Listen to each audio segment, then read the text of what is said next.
Monenlaisia oppijoita harjoittelussa. Opiskelu edellyttää opiskelukykyä.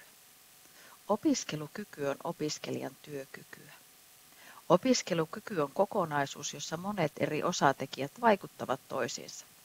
Omat voimavarat, opiskelutaidot, opetus ja ohjaus sekä opiskeluympäristöstä saatu tuki vaikuttavat merkittävästi siihen, kuinka opiskelija pystyy suoriutumaan opinnoistaan.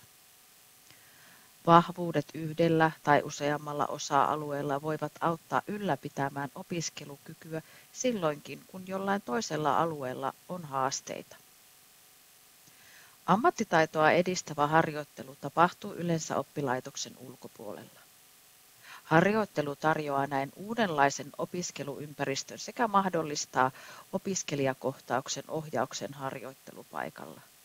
Uudessa ympäristössä opiskelijan kyky oppia ja vahvistua omassa toimijuudessaan voi tulla haastetuksi niin omien voimavarojen, opiskelutaitojen kuin saadun ohjauksen tai harjoitteluympäristön taholta. Jos opiskelijan opiskelukyky harjoittelun alkaessa tai sen aikana herättää huolta, on siitä tarpeen ohjaussuhteessa keskustella ja miettiä mahdollisia tukitoimia, jotta harjoittelu onnistuisi. Ohjaajana voit pohtia, millaisia mahdollisuuksia sinun työyhteisölläsi ja sinulla ohjaajana on tukea opiskelijan opiskelukykyä harjoittelun aikana. Ohjausarjessa on monia asioita, joita huomioon ottamalla voit tukea oppimisen monenlaisuutta ja edistää kaikkien esteetöntä opiskelua.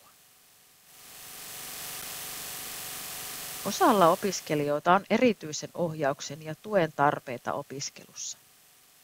Nämä tarpeet voivat näyttäytyä harjoittelun aikana haasteina. Opiskelija usein on itse tietoinen erityisen tuen tarpeista ja hän tuo ne harjoitteluun lähtiessään esille ja kertoo tuen tarpeista myös harjoittelupaikassa työpaikkaohjaajalle.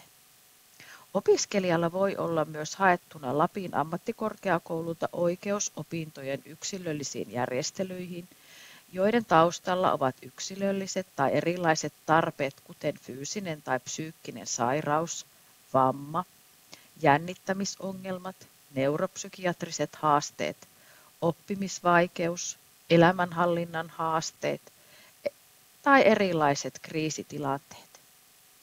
Yksilölliset järjestelyt mahdollistavat esimerkiksi harjoitteluajan pidentämisen niin, että opiskelijan päivittäinen ja viikoittainen työaika lyhenee.